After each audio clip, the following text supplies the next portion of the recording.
जब इंटरव्यू में सिलेक्शन होने की बात आती है तो किसी भी बिगिनर के लिए ज़रूरी होता है कि काफ़ी सारे प्रोजेक्ट्स पे वो काम करें ताकि वो अपने रिज्यूमे को स्ट्रॉन्ग कर सकें। इसीलिए आज की इस वीडियो के अंदर हम सीखने वाले हैं कि कैसे हम एक एंड टू एंड प्रोजेक्ट बना सकते हैं on data analytics with Python.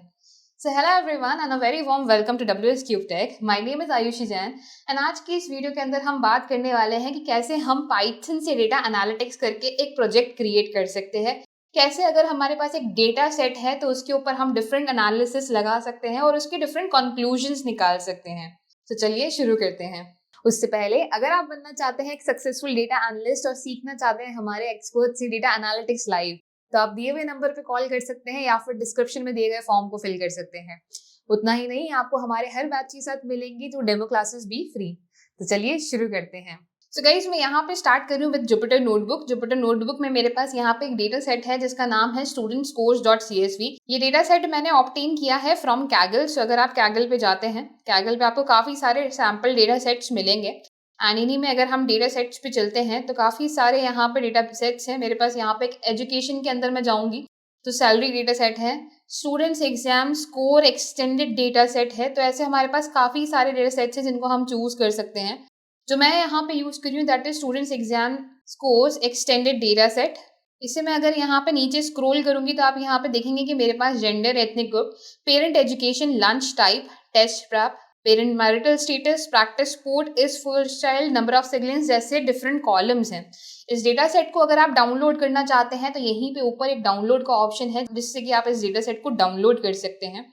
Once आप इस डेटा सेट को डाउनलोड कर लेंगे तो हम यहाँ पे चलते हैं वापस से जुपिटर नोटबुक के अंदर। सो आप कोई भी यहाँ पे एडिटर का यूज कर सकते हैं। आप चाहें तो जुपिटर नोटबुक यूज करें या फिर आपको पाइचार्म यूज करना है, VS कोड यूज करना है, that is totally up to you. So यहाँ पे एक नई फाइल क्रिएट करते हैं। मैंने इस डेटा सेट को बेसिकली यहीं पे सेव कर लिया है जहाँ पे मेरी पाइथन की फाइल मैं क्रिएट करने वाली हूँ। सो मैं इसका नाम यहाँ पे प्रोजेक्ट 1 रखूंगी। प्रोजेक्ट 1 इसका हम यहाँ पे नाम रखते हैं। और इसके बाद अब इसके अंदर मैं यहाँ पे सबसे पहले अपने डेटा सेट को कॉल करने से पहले सारी लाइब्रेरीज को कॉल कर लेती हूँ। तो जब भी यहाँ पे हम डेटा एनालिटिक्स विद पाइथन की बात करते हैं तो हमारे पास लाइब्रेरीज आती है numpy, pandas, matplotlib and seaborn। तो हम यहीं पे कॉल करते हैं सबसे पहले import numpy as np। अगर आपके पास ये इंस्टॉल्ड नहीं है तो मैं एक सेल के अंदर यहाँ पे सबसे पहले इनके पैकेजेस का नाम लिख देती हूँ। तो सबसे पहले आप यहाँ पे इंस्टॉल करेंगे pip install numpy, pip install pandas, pip install matplotlib and lastly pip install seaborn। तो इन चारों लाइब्रेरीज को आपको इंस्टॉल करना है। इंस्टॉल कैसे करना है, सिंपली आपको कमांड प्रॉम्प्ट में जाना है। सो यहाँ से हम ओपन करेंगे cmd के अंदर आप जाएंगे और यहाँ पे जैसे मैं लिख देती हूँ pip install numpy। जैसे मैं इसे एंटर करूंगी यहाँ पे तो आप देखेंगे कि मेरे केस में यहाँ पे लिखा हुआ आएगा रिक्वायरमेंट ऑलरेडी सेटिस्फाइड। आप लोगों के केस में यहाँ पे ये डाउनलोड होना स्टार्ट हो जाएगा। ठीक है, वंस ये चारों लाइब्रेरीज आपके लिए डाउनलोड हो जाती हैं उसके बाद लेट्स से मैं इस पार्ट को यहाँ पे कमेंट आउट कर देती हूँ।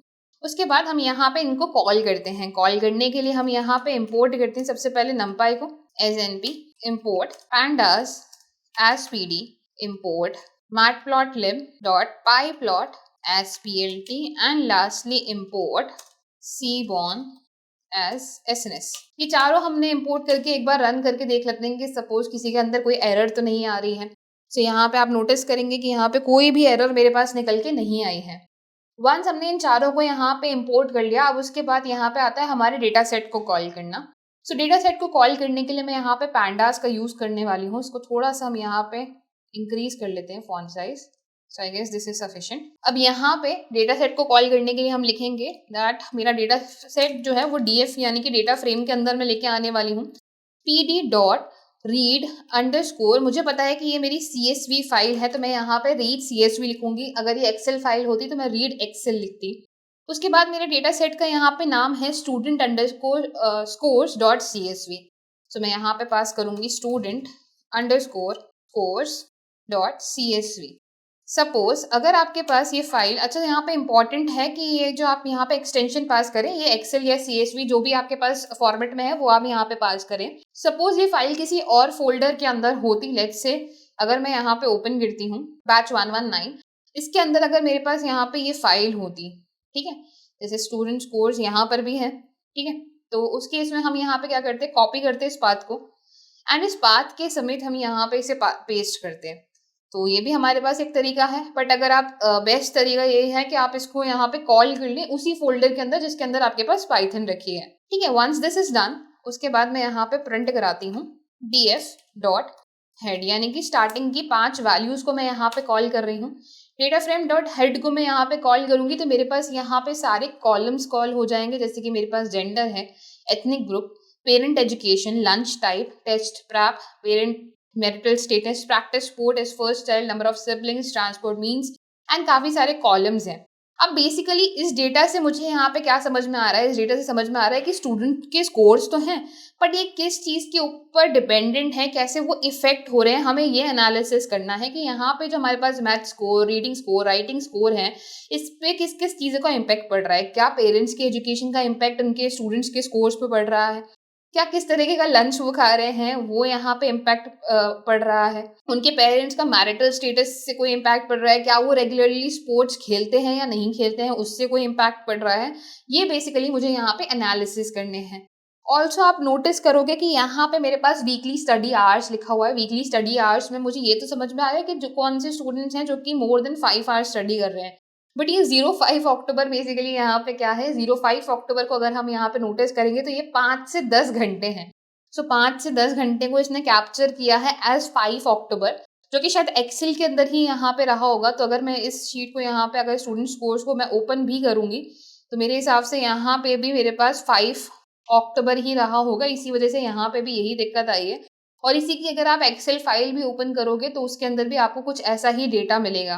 ठीक है, सो ये हमारे पास यहाँ पे 5 अक्टूबर नहीं है, कोई भी 5 अक्टूबर घंटे नहीं पड़ता, बट 5 से 10 घंटे जरूर पड़ता है।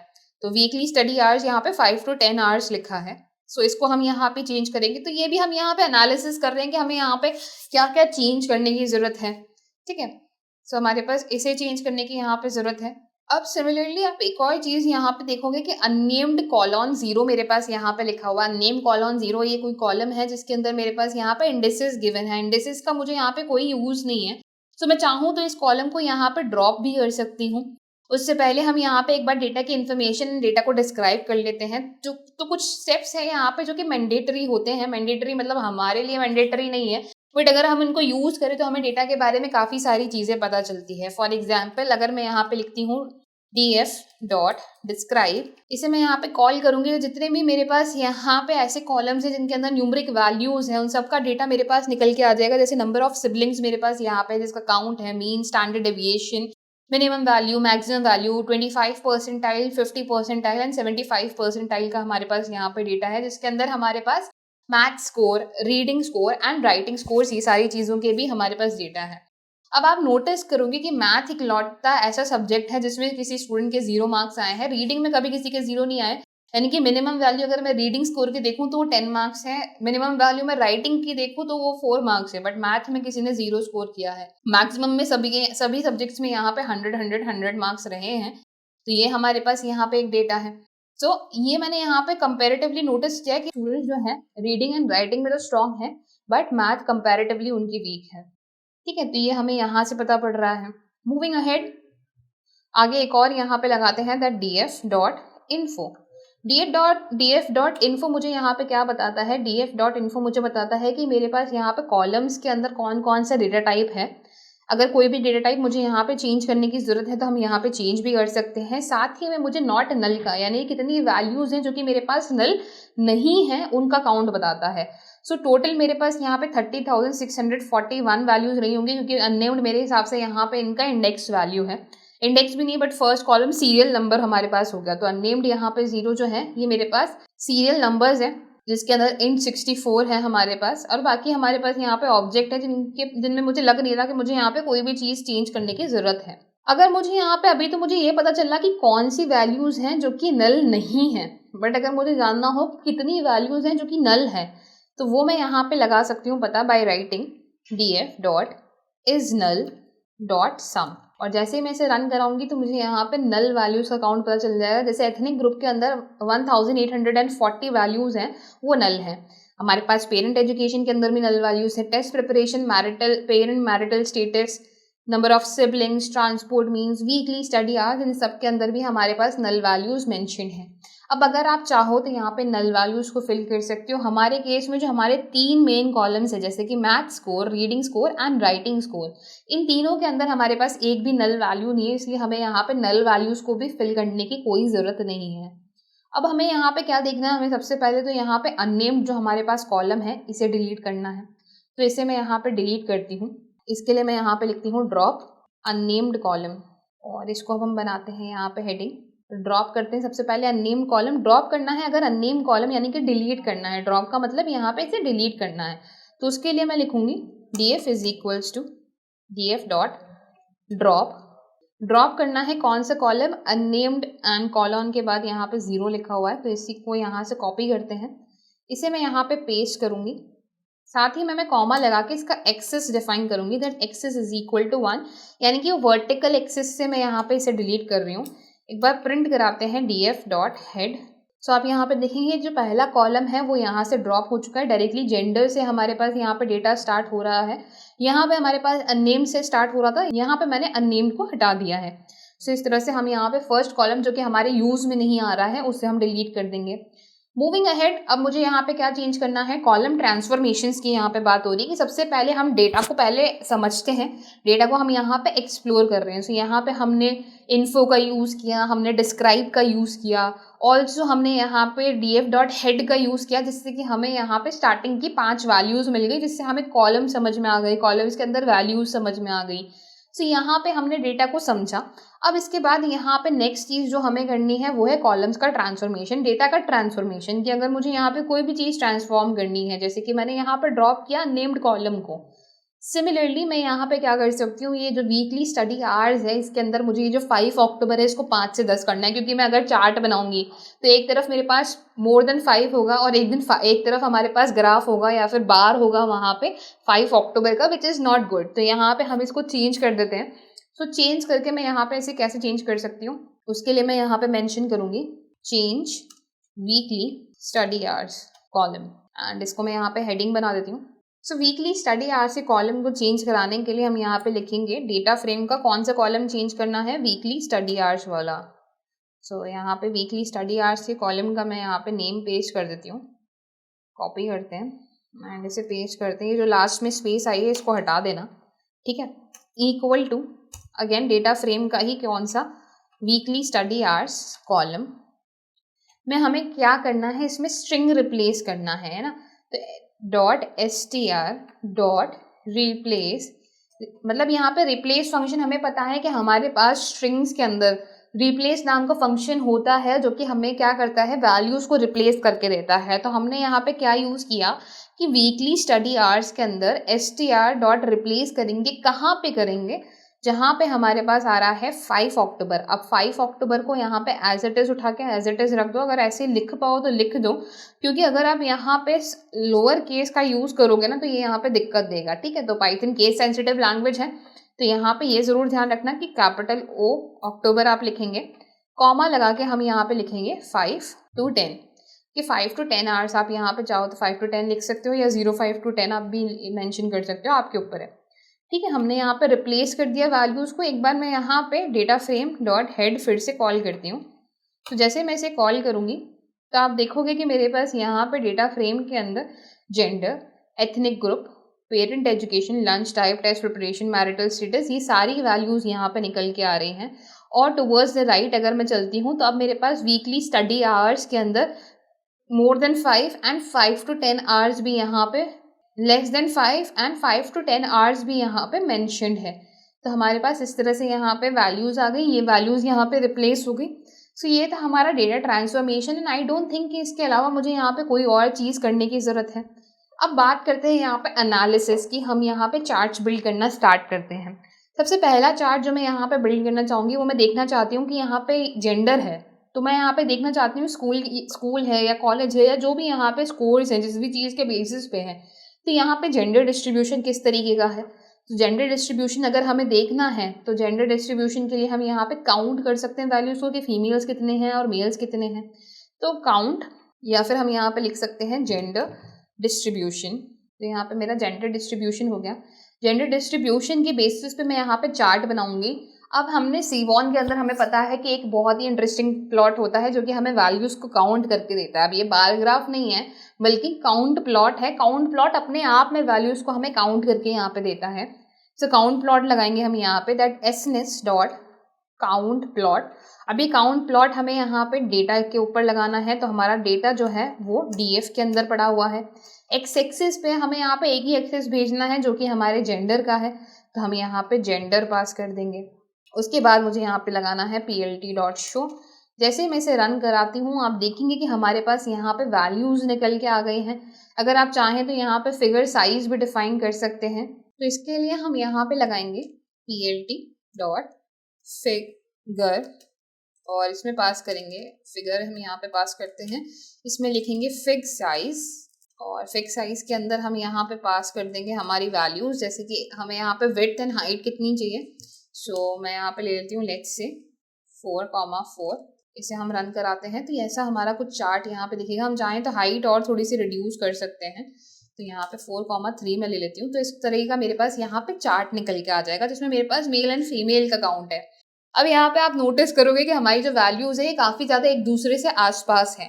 तो इसके अंदर हम यहाँ पे चाहें तो लेबल्स भी क्रिएट कर सकते हैं जो कि हमें यहाँ पे वैल्यूज दिखा दे कि एग्जैक्ट काउंट कितना है। तो एग्जैक्ट काउंट दिखाने के लिए हम यहाँ पे क्या करेंगे, मैं इसको स्टोर कराती हूँ ax के अंदर कि x is equals to this, और इसमें लिखेंगे हम यहाँ पे ax dot bar underscore label और ax डॉट कंटेनर्स, इसके अंदर मैं पास कर दूंगी 0, और इसके अंदर हम यहाँ पे लिखेंगे ax dot bar underscore label actually, so bar label, and यहाँ पे मैं पास कर दूंगी ax डॉट कंटेनर्स और यहाँ पे पास कर देंगे 0। तो आप यहाँ पे देखेंगे हमारे पास यहाँ पे वैल्यूज निकल के आ गई। अभी यहाँ पे एक हमारे pass out of the box जा रहा है, तो आप चाहो तो यहाँ पे इसकी हाइट वापस से 4x4 कर दो, थोड़ा सा इनसाइड आ जाएगा। 5x5 कर देते हैं इसकी हाइट ना, ज़्यादा बेटर है। 5x5 करते हैं तो हमारे पास थोड़ी यहाँ पे चीज़ें इतनी ज़्यादा स्क्वीज्ड नहीं है, ठीक है। तो हमारे पास यहाँ पे इस तरह से फिगर साइज निकल के आ गया है। आप चाहो तो ऐसा भी कर सकते हो कि आप यहाँ पे जो लेबल्स है इनका यहाँ पे फॉन्ट साइज डिक्रीज कर सकते हो, बट अगर आप चाहो तो यहाँ पे साइज ऑफ आपका चार्ट भी इंक्रीज कर सकते हो, टोटली अप टू यू। तो अब हमें यहाँ पे पता चल गया है कि फीमेल्स का काउंट यहाँ पे 15,424 एंड 15,217 यहाँ पे मेल्स का काउंट है स्कूल के अंदर। So from the above chart हम यहाँ पे अपने एनालिसिस लिख सकते हैं, that from the above chart we have analysed that the number of females in the data is more than the number of males। इसे आप चाहो तो यहाँ पे नेक्स्ट लाइन के अंदर भी मेंशन कर सकते हो, दैट लगा के मैं यहाँ पे कॉलन नेक्स्ट लाइन में मेंशन करती हूँ, और यहाँ पे भी मैं कुछ इस तरह से इसे मेंशन कर दूंगी। चाहो तो इसे आप यहाँ पे सब हेडिंग बना सकते हो। सो इसे मैं यहाँ पे मार्क डाउन बनाती हूँ, या फिर आप इसे हेडिंग भी बना सकते हैं, टोटली अप टू यू, ठीक है। सो यहाँ पे हमने अपने एनालिसिस मेंशन कर दिए। अब नेक्स्ट चार्ट जो मैं यहाँ पे क्रिएट करना चाहती हूँ वो मैं यहाँ पे क्रिएट करना चाहती हूँ with the help of parent education का impact on the different scores, कि हमें यहाँ पे हमारे पास पेरेंट एजुकेशन मेंशन है, इसका इम्पैक्ट क्या पड़ रहा है स्कोर्स के ऊपर, स्टूडेंट्स के स्कोर्स के ऊपर। सो उसके लिए सबसे पहले मैं डेटा के अंदर से एक ग्रुप बाय क्रिएट करूंगी। ग्रुप बाय के लिए हम यहाँ पे क्या करेंगे, एक ग्रुप बाय जीपी नाम का मैं एक वेरिएबल क्रिएट कर रही हूँ, जीबी नाम का ग्रुप बाय करना है। किसे ग्रुप बाय करना है, डीएफ के अंदर मैं यहाँ पे ग्रुप बाय लूंगी। ग्रुप बाय करना है on the basis of parent education, यही नाम है आएंगे इस कॉलम का कि पेरेंट एजुकेशन, यस। और उसके बाद मुझे यहाँ पे क्या निकालना है, मीन वैल्यू निकालनी है, यानी कि डॉट एग्रीगेट के अंदर हम यहाँ पे क्या पास करेंगे, स्टूडेंट के मैथ स्कोर की मीन वैल्यू, स्टूडेंट के रीडिंग स्कोर की मीन वैल्यू, सिमिलरली स्टूडेंट के राइटिंग स्कोर की मीन वैल्यू। तो यहाँ पे ये डिक्शनरी के फॉर्मेट में तीनों चीज़ें पास कर देती हूँ। दैट सबसे पहले अपने पास है मैथ स्कोर, मैथ स्कोर का मुझे यहाँ पे क्या चाहिए, मीन वैल्यू। सो स्मॉलर केसेस में हम यहाँ पे लिखेंगे। देन उसके बाद रीडिंग स्कोर, इसका भी मुझे यहाँ पे मीन वैल्यू चाहिए। एंड लास्टली राइटिंग स्कोर, इसका भी मुझे यहाँ पे मीन वैल्यू चाहिए, ठीक है। इसके बाद यहाँ पे प्रिंट कराते हैं एक बार इस जीबी को। ग्रुप बाय अगर हम यहाँ पे प्रिंट कराएंगे तो हमारे पास यहाँ पे कोई तो एरर आई है, that is reading score do not exist. Reading score के अंदर हमने यहाँ पे स्पेस दे दिया है। सो रीडिंग स्कोर को हम यहाँ पे स्पेस हटाते हैं और हमारे पास यहाँ पे इस तरह से वैल्यूज निकल के आ गई हैं।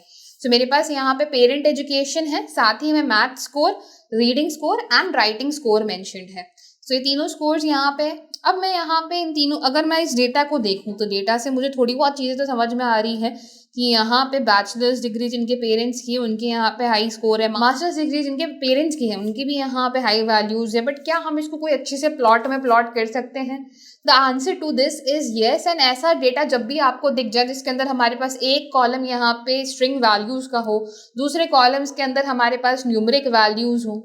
सो ग्रुप बाय से तो हमें यहाँ पे एनालिसिस हो ही रहे हैं, बट हमारे पास जैसे मैं हीट मैप की यहाँ पे बात कर रही हूँ, इनकी हीट मैप से बहुत अच्छे से हम यहाँ पे एनालिसिस हमारे रिप्रेजेंट कर सकते हैं।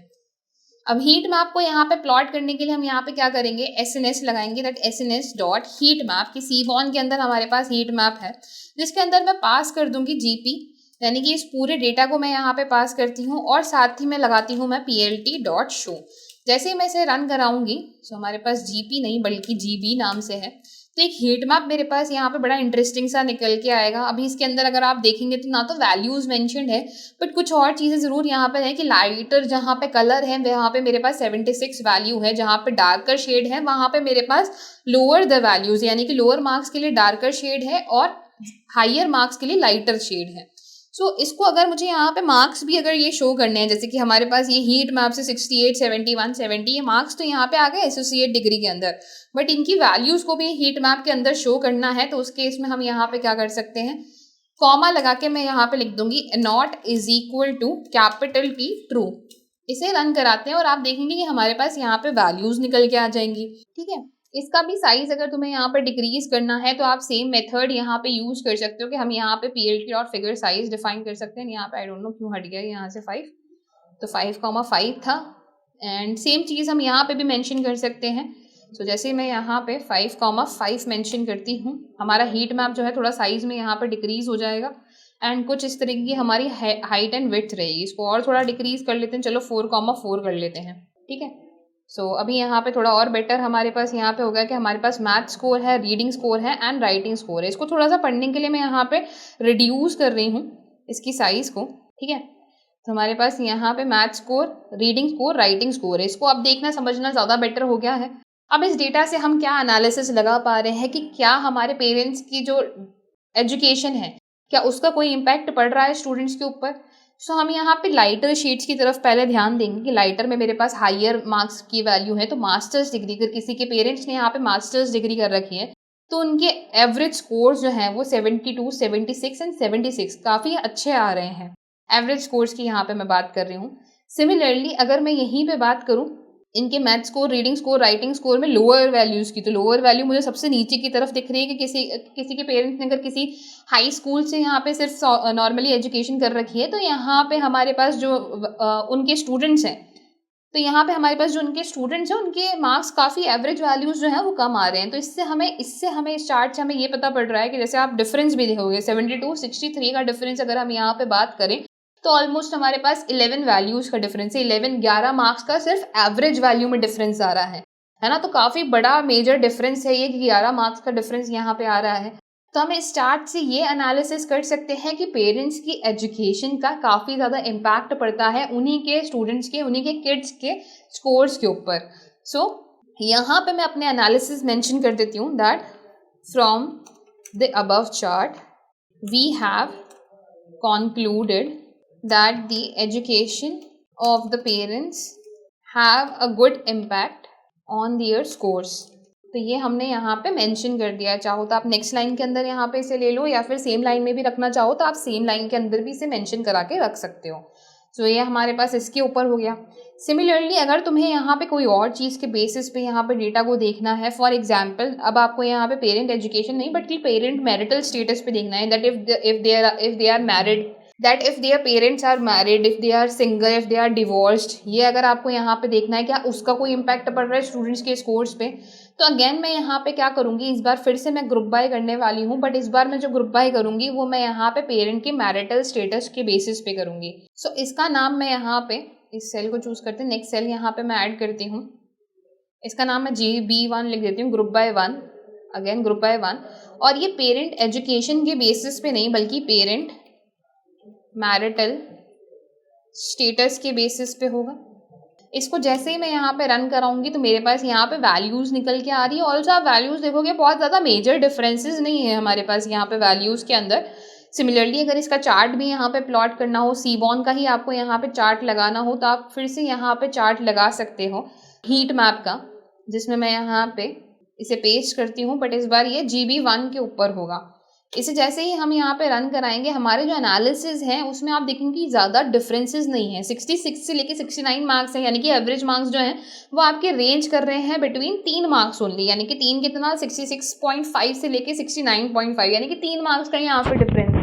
तो बहुत ज़्यादा इम्पैक्ट नहीं पड़ रहा है पेरेंट के मैरिटल स्टेटस का उनके स्टूडेंट्स पे, उनके किड्स के स्कोर्स के ऊपर। So from the above chart, we have analyzed that the marital status of the parents have no impact or negligible impact on the student score. अगर हम यहाँ पे डिफरेंस भी देखें तो सिंगल का यहाँ पे ज़रूर 1 मार्क्स का डिफरेंस है, वो भी किसके अंदर, मैथ स्कोर के अंदर, बट 1 मार्क्स का डिफरेंस यहाँ पे नेग्लिजिबल ही हो सकता है। तो इसलिए हम यहाँ पे क्या लिखेंगे, हम यहाँ पे लिखेंगे, अब आप एक चीज़ और यहाँ पे देख सकते हो कि यहाँ पे 1 मार्क्स का डिफरेंस है और ऊपर 11 मार्क्स का डिफरेंस था, है ना, 2 स्कोर्स के बीच में। तो 11 मार्क्स का डिफरेंस ज़्यादा होता है कंपेयर टू 1 मार्क्स ना। तो इसलिए हम यहाँ पे तो बोल सकते हैं कि इम्पैक्ट था, बट जब 1 ही मार्क्स का इम्पैक्ट है, 1 ही मार्क्स का यहाँ पे डिफरेंस है, तो हम इसको इम्पैक्ट नहीं बोलेंगे। तो इसलिए हम यहाँ पे मेंशन कर सकते हैं that from the above chart we have concluded that there is no/negligible impact on the student score due to their parents marital status। और आप चाहो तो आप यहाँ पे नेक्स्ट लाइन के अंदर इसे ले सकते हो और यहाँ पे हम एक और हैश लगा देते हैं। तो ये हमारे पास इस चार्ट का कंक्लूजन निकल के आ गया कि इस चार्ट से हमने यहाँ पे कंक्लूड किया है कि इस चार्ट से हमने यहाँ पे क्या कंक्लूड किया है, वी हैव नो इम्पैक्ट या फिर नेग्लिजिबल इम्पैक्ट। चाहो तो आप इन सारे चार्ट्स का टाइटल भी यहाँ पे मेंशन कर सकते हो। जैसे कि इस चार्ट का अगर मैं यहाँ पे टाइटल की बात करूँ तो मैं यहाँ पे पास कर दूंगी PLT.title। इस चार्ट का टाइटल है हमारे पास जेंडर डिस्ट्रीब्यूशन। जैसे मैं रन कराऊंगी यहाँ पे टाइटल जेंडर डिस्ट्रीब्यूशन आ जाएगा। यहाँ पे अगर हम इसकी बात करें तो मैं इसका भी टाइटल यहाँ पे मेंशन कर देती हूँ दैट PLT.title। इसका टाइटल हमारे पास यहाँ पे रहेगा relationship between parents education and student score. इसे रन कराते हैं तो हमारे पास यहाँ पे relationship between parents education and student score यहाँ पे आ गया। द वेरी सेम थिंग हम यहाँ पे नीचे पास कर सकते हैं कि ये हमारे पास जो सबसे नीचे वाला चार्ट था, ये जो हमारा चार्ट है, इसका टाइटल हम यहाँ पे देंगे relationship between parents marital status and student score. और लास्टली हमने यहाँ पे क्या कंक्लूड किया कि from the above chart we have seen कि यहाँ पे कोई इम्पैक्ट नहीं है या बहुत नेग्लिजिबल इम्पैक्ट है on the student score due to their parents marital status. ठीक है, तो ये हमारे पास यहाँ पे चार्ट्स 2 क्रिएट हो गए। अब ऐसे ही आप डिफरेंट चार्ट्स क्रिएट कर सकते हो, जैसे कि प्रैक्टिस स्पोर्ट हो गया।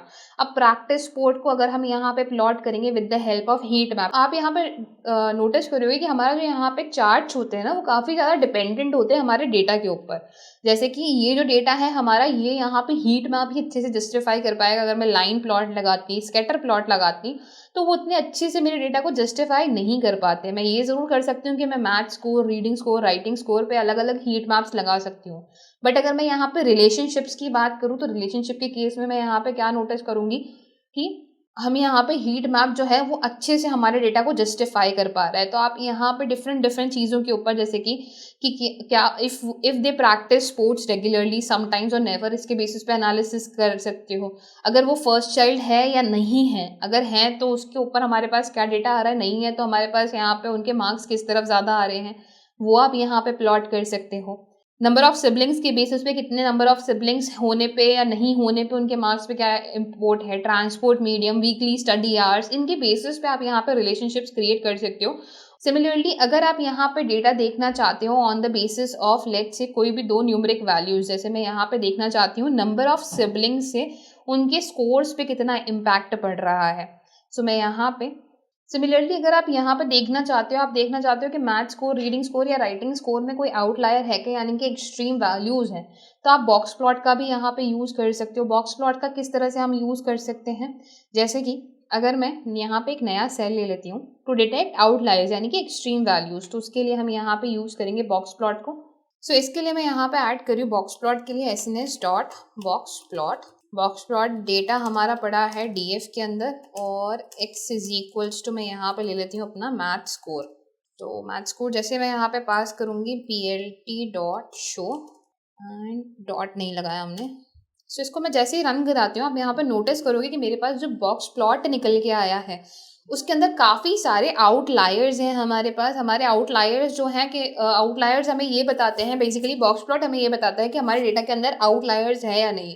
यानी कि हमारे पास एक रेंज होती है जो कि हमारे पास मिनिमम टू मैक्सिमम वैल्यूज़ के पास में होती है, जो कि हमारे पास एक यहाँ पे क्रिएट होता है IQR inter quartile range. Centre में होता है हमारे पास मीडियम, यानी कि यहाँ पे 25 परसेंटाइल ऑफ डेटा इसके नीचे लाई करता है, 75 परसेंटाइल ऑफ डेटा इसके नीचे लाई करता है। एक मिनिमम एंड मैक्सिमम वैल्यूज़ होती हैं और उसके बाद हमारे पास जो फिर भी यहाँ पे कुछ वैल्यूज़ बच जाती है, यानी कि पर्टिकुलर रेंज के बाहर जो हमारे पास वैल्यूज़ बच जाती है वो हमारे पास आउटलायर्स होते हैं।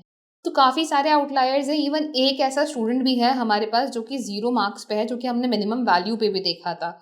यही चीज़ अगर हम यहाँ पे देखेंगे, सपोज यही चीज़ मैंने यहाँ पे प्लॉट की होती बिटवीन मैथ स्कोर की जगह पे मैं यहाँ पे ले लेती हूँ रीडिंग स्कोर, तो आप यहाँ पे देखोगे इसके अंदर भी हमारे पास काफ़ी सारे आउटलायर्स हैं, ठीक है, पर कोई भी वैल्यू यहाँ पे 0 पे नहीं है।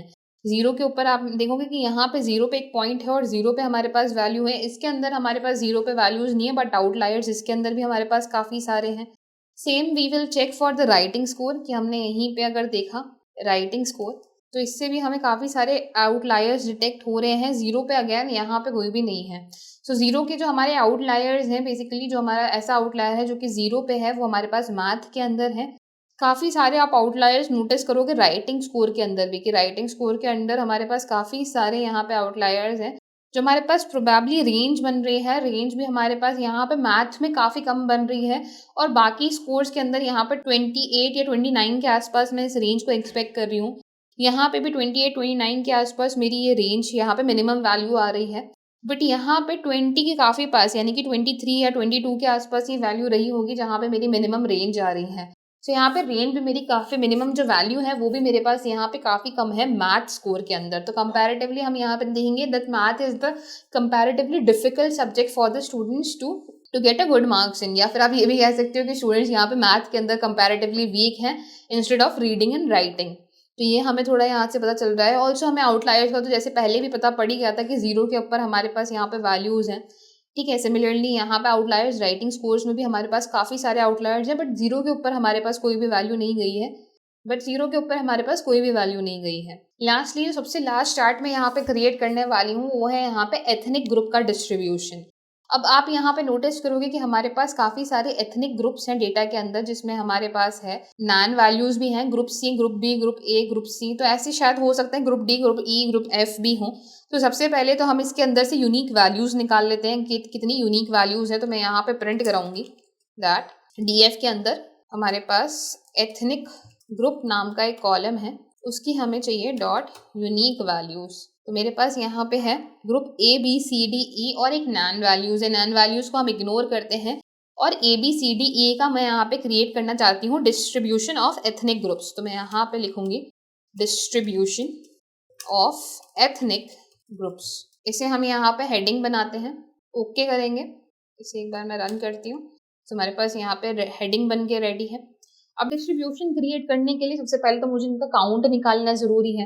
अब डिस्ट्रीब्यूशन का मतलब यहाँ पे ये नहीं हो गया कि डिस्ट्रीब्यूशन मतलब तुमने यहाँ पे काउंट प्लॉट से इसका काउंट निकाल लिया, तुम वो भी कर सकते हो, काउंट प्लॉट से काउंट निकाल सकते हो, बट मैं यहाँ पे परसेंटेज डिस्ट्रीब्यूशन की बात कर रही हूँ। अब जब परसेंटेज डिस्ट्रीब्यूशन की यहाँ पे बात आती है तो यहाँ पे हमारे दिमाग में सबसे पहला चार्ट जो आता है वो होता है पाई चार्ट।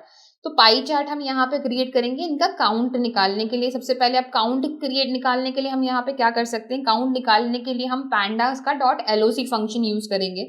कैसे इसे यूज करना है उसके लिए मैं सबसे पहले यहाँ पे ग्रुप ए नाम का वेरिएबल बना देती हूँ दैट डेटा फ्रेम .loc में, जहाँ पे मेरे पास एथनिक ग्रुप नाम का कॉलम है और उसकी value is equal to group A, उसका मेरे पास यहाँ पे काउंट निकल के आ जाए। अगर मैं एक बार प्रिंट कराऊंगी ग्रुप ए को और इसे रन कराती हूँ तो काउंट मेरे पास 0 निकल के आ रहा है। क्यों? क्योंकि ग्रुप ए के बीच में यहाँ पे हमारे पास स्पेस है।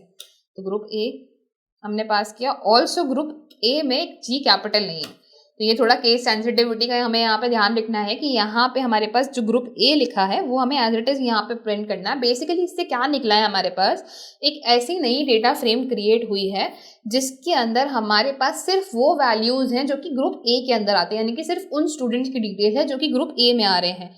अगर ये तुम्हें चेक भी करना है तो मैं यहाँ से ये पैरेंथीसिस हटा देती हूँ, तो आप देख पाओगे कि मेरे पास जो डेटा फ्रेम बन के यहाँ पे आई है वो डेटा फ्रेम के अंदर मेरे पास यहाँ पे सिर्फ और सिर्फ ग्रुप ए का डेटा है। ठीक है, तो इसी का हम यहाँ पे क्या निकाल रहे हैं, इसी का काउंट निकाल रहे हैं, तो सबका काउंट निकल के आ गया। ठीक है, सिमिलरली मैं यहाँ पे group B, group C, group D and group E के लिए भी यही प्रोसीजर रिपीट करूंगी। तो इसे यहाँ पे हटाते हैं, पूरे को मैं यहाँ पे कॉपी करूंगी, इसे यहाँ पे पेस्ट करते हैं। इस बार ये हो जाएगा हमारे पास ग्रुप बी के लिए, यहाँ पे भी मैं पास करूंगी ग्रुप कैपिटल बी। सिमिलरली हम यहाँ पे लगाएंगे ग्रुप सी, इधर भी हमने यहाँ पे पास किया इसका नाम group C. Group D and group E भी मैं यहाँ पे पास करूंगी, so group D. And lastly हमारे पास है यहाँ पे ग्रुप ई। इधर भी यहाँ पे ध्यान रखिएगा, कॉपी पेस्ट आप यहाँ पे करोगे बट कॉपी पेस्ट करते टाइम यहाँ पे वैल्यूज जरूर चेंज कर देना। तो इन सबके मेरे पास यहाँ पे क्या निकल के आ जाएंगे, काउंट निकल के आएंगे। काउंट भी पर किसके निकल के आ रहे हैं, हर कॉलम के निकल के आ रहे हैं। हर कॉलम का तो हमें काउंट चाहिए नहीं, हमें यहाँ पे क्या चाहिए, हमें यहाँ पे एथनिक ग्रुप का काउंट यहाँ पे चाहिए ना, क्योंकि और कॉलम्स के अगर आप नोटिस करोगे तो किसी में 2081 है नैन वैल्यूज होने की वजह से। ठीक है, तो हमें यहाँ पे क्या करना है, एथनिक ग्रुप का काउंट पास करना है। कैसे पास करेंगे तो इसे देखते हैं। सो मुझे यहाँ पे बनाना है PLT डॉट पाई चार्ट, है ना। तो पाई चार्ट के अंदर सबसे पहले हम क्या भेजते हैं, सबसे पहले हमारे पास यहाँ पे जाता है एक्स एक्सिस। तो एक्स की वैल्यू यहाँ पे क्या होगी, हम लिस्ट के तौर पे इसे भेजने वाले हैं। ये वैल्यूज जो हैं इन्हें लिस्ट के तौर पे हम भेज देते हैं। चाहो तो इसे एक एम लिस्ट करके, माई लिस्ट करके एक लिस्ट बना लो, उसके अंदर एक लिस्ट पास कर दो, जिसके अंदर आप यहाँ पे पास करोगे ग्रुप ए, जो कि आपने यहाँ पे वेरिएबल बनाया है बाहर, इसका एथनिक ग्रुप का काउंट। ठीक है, क्योंकि अगर मैं यहाँ पे बाहर की तरफ, लेट्स से कि इसको मैं एक बार को इग्नोर करती हूँ और मैं यहाँ पे बाहर की तरफ प्रिंट कराती हूँ ग्रुप ए का ethnic count, ethnic group actually, तो आप देखो कि 2219 यानी कि मेरे पास यहाँ पे वैल्यू निकल के आई है। इसको चेक करने का तरीका भी मैं बाद में बता दूंगी कि अगर ये सही आ रहा है या नहीं आ रहा है, ये तुम्हें चेक करना है तो तुम कैसे चेक कर सकते हो। ठीक है, तो इससे हमारे पास क्या आ रहा है, काउंट यानी कि नंबर निकल के आ रहा है एथनिक ग्रुप का। तो ग्रुप ए का अपने पास क्या आ गया, यहाँ पे ग्रुप ए का काउंट निकल के आ गया। ठीक है, तो इसको एक बार हटाते हैं, है ना, और इसको यहाँ पे लगाते हैं। तो एथनिक ग्रुप और ग्रुप ए यहाँ पे हो गया। ठीक है, दूसरा अपने पास ग्रुप बी का, यहाँ पे हमें क्या चाहिए, अगेन एथनिक ग्रुप। सिमिलरली मुझे यही चीज़ चाहिए कि किसके लिए, ग्रुप सी के लिए। तो मैं यहाँ पे कॉमा लगाती हूँ, कॉमा लगा के इसे पास करते हैं, बट ये होगा हमारा ग्रुप सी का डेटा। फिर हमारे पास होगा ग्रुप डी और लास्टली हमारे पास यहाँ पे होगा ग्रुप ई। तो अब मैं यहाँ पे पाई चार्ट में ये सब पास करने की जगह क्या पास कर सकती हूँ, सिर्फ एम लिस्ट पास कर दूंगी। जैसे इसे प्लॉट कराऊंगी तो आप देखोगे पाई चार्ट मेरे पास रेडी है। ठीक है, पाई चार्ट तो रेडी है, साथ ही में यहाँ पे लगाते हैं PLT डॉट शो, तो हमारे पास चार्ट निकल के आ गया। अब लेबल्स चाहिए, लेबल्स के लिए मैं L नाम का एक पैरामीटर ले लेती हूँ, जिसके अंदर मैं पास कर देती हूँ बढ़िया यहाँ पे ग्रुप ए कॉमा, दूसरा है अपने पास ग्रुप बी। जैसा ऑर्डर तुमने नीचे दे रखा है वैसा का वैसा ऑर्डर यहाँ पे पास करना है ना। तो group C, group D and lastly group space देके ई। और यहाँ पे जहाँ पे हम पाई चार्ट बना रहे हैं, ठीक है, थोड़ा सा स्पेस लेते हैं यहाँ पे थोड़ा, ताकि थोड़ी चीज़ें यहाँ पे बेटर दिखें। ठीक है, जहाँ हमने यहाँ पे पाई चार्ट बनाया है इसके अंदर मैं यहाँ पे पास कर देती हूँ L यानी कि हमारे लेबल्स। तो labels equals to L, and labels की स्पेलिंग थोड़ी मिस्टेक हो गई यहाँ पे, तो labels is equal to L। अब यहाँ से हमें पाई चार्ट मिल के आ गया, जिसके अंदर हमने group A B C D E mention किया है, और जिससे हमें ये पता चल रहा है कि ग्रुप C का यहाँ पे सबसे ज़्यादा परसेंटेज है। अच्छा, परसेंटेज भी यहाँ पे देखना है तो आप यहाँ पे पास कर सकते हो ऑटोपैक्ट। ऑटोपैक्ट की यहाँ पे वैल्यू हमारे पास होगी मॉड्यूलस 1.2f और 1.2f एंड 2 मॉड्यूलस यहाँ पे। तो हमारे पास यहाँ पे अप टू 2 डेसिमल वैल्यूज यहाँ पे परसेंटेजेस निकल के आ जाएंगे, दैट इज 31.98, 20.23, 7.70, 14.03 एंड 26.05। तो यहाँ पे हमें पता चल रहा है कि सबसे ज़्यादा यहाँ पे एथनिक ग्रुप सी का डिस्ट्रीब्यूशन है। तो इस तरह से हम डिस्ट्रीब्यूशन क्रिएट कर सकते हैं, एंड यहाँ पे लगा सकते हैं PLT dot title and distribution of groups हम यहाँ पे पास कर सकते हैं, या फिर डिस्ट्रीब्यूशन ऑफ एथनिक ग्रुप्स आप यहाँ पे लिख सकते हो। तो हमारे पास यहाँ पे टाइटल आ जाएगा that distribution of ethnic groups. ठीक है, लीजेंड चाहो तो लीजेंड पास कर दो, तुम्हें यहाँ पे लीजेंड पास करना है तो तुम लीजेंड भी यहाँ पे पास कर सकते हो। ठीक है, कलर्स चेंज कर सकते हो, स्टार्ट एंगल, ये सारी चीज़ें यहाँ पे चेंज कर सकते हो। इसके कलर्स को थोड़ा इंटरेस्टिंग बनाना है तो कलर्स को थोड़ा इंटरेस्टिंग बना सकते हो। किसी चीज़ को हाईलाइट करना है, ग्रुप ए ग्रुप बी है, तो आप एक्सप्लोर का यूज़ करते हुए किसी भी चीज़ को हाईलाइट कर सकते हो। ठीक है, तो ये भी हमारे पास इसके अंदर काफ़ी सारे मेथड्स हैं। अब अगर चेक करना है कि ये जो वैल्यूज़ इसके अंदर आई थी, यानी कि 2219 जो यहाँ पे हमारे पास वैल्यू निकल के आ रही थी, क्या ये सही है या नहीं, तो उसके लिए तुम यहाँ पे क्या कर सकते हो कि जैसे मैंने बताया था कि मैं चेक बताऊंगी किस तरह से हम चेक कर सकते हैं। तो उसके लिए हम sns.count लगा सकते हैं। काउंट प्लॉट में डेटा हमारा पड़ा है डीएफ के अंदर, और हमारे पास जो एक्स एक्सिस है उसके अंदर चला जाएगा यहाँ पे एथनिक ग्रुप। ठीक है, और क्योंकि हमें यहाँ पे इसकी वैल्यूज़ भी चाहिए तो मैं ax इज इक्वल टू ये लेती हूँ। उसके अलावा मैं यहाँ पे पास करूँगी ax डॉट बार लेबल्स। बार लेबल में हम यहाँ पे पास करेंगे ax डॉट कंटेनर्स, इसमें मैं यहाँ पे 0 पास करूँगी। तो आप यहाँ पे देखोगे 2219 थी हमारे पास ग्रुप ए की वैल्यू, वो एज इट इज़ यहाँ पे आ गई। तुम्हें प्रिंट करा के यहाँ पे चेक कराना है, मान लो कि तुम्हें यहाँ पे प्रिंट करा के चेक कराना है वैल्यू, या हमने ये जो एम लिस्ट बनाई है इसी को ही प्रिंट करा लेते हैं, प्रिंट एम लिस्ट। इसे तुम प्रिंट कराओगे तो 2219 5826 9212 7303 एंड 4041 2219 ग्रुप ए का था। तो देखो ग्रुप ए की वैल्यू यहाँ पे 2219 आ गई। ग्रुप सी की वैल्यू यहाँ पे कितनी गिवन है काउंट के अंदर 9212, यहाँ पे भी 9212 आ रही है। इस तरह से हमने ये चेक भी कर लिया कि यहाँ पे जो वैल्यूज हमारे पास आ रही हैं क्या ये एक्यूरेट आ रही हैं। So this is the way जिससे कि हम यहाँ पे क्या क्रिएट कर सकते हैं, पाई चार्ट क्रिएट कर सकते हैं on the distribution of ethnic groups. So guys ये था हमारे पास एक एंड टू एंड प्रोजेक्ट जिसके अंदर हमने यहाँ पे डेटा के बेसिस पे एनालिसिस करे। अब आप यहाँ पे चाहें तो और एनालिसिस मेंशन कर सकते हैं, जैसे कि क्या वो रेगुलरली स्पोर्ट्स प्रैक्टिस करते हैं, उसके बेसिस पे मार्क्स कितने इम्पैक्ट हो रहे हैं। तो डिफरेंट कॉलम्स के बेसिस पे आप यहाँ पे आपके एनालिसिस को मेंशन कर सकते हो, और आपके एनालिसिस आप चाहो तो यहाँ पे कॉमेंट बॉक्स के अंदर भी मेंशन कर सकते हो, जो कि आप यहाँ पे बता सकते हो कि आपने इस डेटा से और क्या क्या एनालिसिस निकाले हैं।